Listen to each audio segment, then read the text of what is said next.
Hello दोस्तों, आप सभी का स्वागत है हमारे यूट्यूब प्लेटफॉर्म पर। जैसे कि हमारा जो यूनिट 4 चल रहा है टेंसर, इसका जो नया टॉपिक है वो है आइंस्टीन समेशंस कन्वर्जेंस। क्या होता है इसको समझेंगे, ठीक है। हमने आपको पिछले लेक्चर में बता दिया था कि सिमेट्रिक क्या होते हैं, सिमेट्रिक क्या होते हैं, कन्वर्जेंस क्या होते हैं, ये सब आपको सिखा चुका हूं। आप इसमें लेक्चर देख लेना जाके। अब हमारा जो नया टॉपिक है वो है आइंस्टीन समेशन कन्वर्जेंस क्या होता है। देखो सॉल्यूशन करेंगे। क्या होता है, अगर हमारे पास कोई वैल्यू दी है, किसकी वैल्यू दी है, जैसे मान लो कोई टर्म है ए पर हमारे पास वैल्यू लगी है आई। अगर ये वैल्यू दो बार होगी, ऐसे नीचे भी अगर दूसरा भी टर्म होगा बी बराबर भी अगर आई होगी, अगर दो बार वैल्यू रिपीट होगी तो हमारा क्या होगा, आइंस्टीन समेशन कहलाएगा। क्या कहलाएगा, आइंस्टीन कन्वर्जेशन कहलाएगा। क्या कहलाएगा, आइंस्टीन कन्वर्जेशन कहलाएगा। देखो एग्जांपल में समझ, पहले आप थ्योरी समझो। अगर किसी टर्म को एक इंडेक्स या दो बार रिपीट हो, इंडेक्स क्या लेता है, जैसे आई और जे, अगर एक बार या दो बार रिपीट हो तो इसका मतलब होता है उस इंडेक्स का क्या कहलाएगा, समेशन करना। क्या कहलाएगा, उस इंडेक्स का समेशन करना कहलाएगा। तो यही हमारा क्या बन जाता है, समेशन करना ही आइंस्टीन समेशन कन्वर्जेशन कहलाता है। जैसे एग्जांपल में हमने बताया ए आई जे, फिर हमारे पास एक कंपोनेंट है एक्स, इस पर वैल्यू है जे। जब हमारे पास दो एक प्रकार के क्या मिल रहे हैं, दो समेशन मिल रहे हैं। क्या मिल रहे हैं, दो समेशन मिल रहे हैं। तो जैसे जे की वैल्यू 1 और एक्स की वैल्यू भी 1 होगी, तो ए हमारे पास आई चल रहा है। इस प्रकार से जैसे 1 इसकी रखी 1 इसकी रखी, ये वाली वैल्यू 2, ये भी 2 प्लस 3, इस प्रकार से कितने टर्म्स चलेंगे, एन टर्म्स तक चलेंगे, एन टर्म्स तक।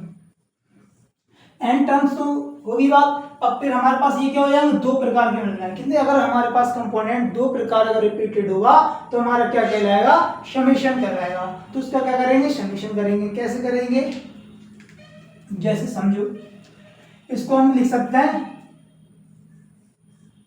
सिग्मा में करके एन, एन कितने, एन टर्म्स तक है। आई बराबर क्या हो जाएगा, 1। जो वैल्यू हमारी हो जाएगी, जो आई कितनी एक कांस्टेंट वैल्यू हो जाएगी 1 मान तक, तो हमारे पास ए आई एन टर्म्स हो जाएंगे, 1 2 3 डॉट डॉट एन टर्म्स। और ये वाला टर्म कितना हो जाएगा, एन टर्म। एक्स का भी एन टर्म 1 हो जाएगा और ए का भी एन टर्म क्या हो जाएगा, एन।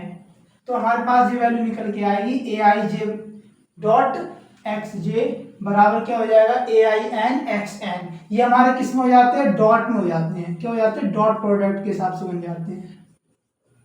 यहाँ पर डॉट लगा नहीं रहे क्योंकि यहाँ पे डॉट प्रोडक्ट के हिसाब से ये क्या हो जाते हैं, कैलकुलेट होती है हमारी वैल्यू। तो इसी प्रकार यहाँ पे लिखा है, तो दो बार रिपीटेड हुआ तो समेशन है। क्या होगा, दो बार रिपीटेड जे हुआ तो हमारा क्या कहलाएगा, समेशन है। जैसे कि यहाँ पर हमने एक और एग्जांपल बता दिया है, ए आई और बी आई कितने बार हो रहा है, दो बार रिपीटेड हो रहा है। तो सिग्मा का साइन बनाएंगे, एन टर्म्स कितने चल रहे हैं, एन टर्म्स तक। तो आई बराबर 1, तो ए आई डॉट करके बी आई। तो यहाँ पे लिख सकते हैं, अगर कोई इंडेक्स सिर्फ एक बार होगा, अगर कोई इंडेक्स एक बार आता है तो कोई समेशन नहीं होगा। क्या होगा, कोई समेशन नहीं होगा। अगर इंडेक्स दो बार रिपीटेड होता है तो क्या कहलाएगा, समेशन होगा। यही क्या करता है, आइंस्टीन कन्वर्जेशन सिर्फ रिपीटेड इंडेक्स पर क्या करेगा, लागू करेगा। किस पर करेगा, रिपीटेड करेगा। किस पर, इंडिकेट्स। ठीक है, आज के लिए बस इतना ही। मिलते हैं कल नए धमाकेदार सेशन के साथ। यदि हमारा दिए कंटेंट आपको पसंद आ रहा है तो चैनल को लाइक करें, सब्सक्राइब करें, शेयर करें।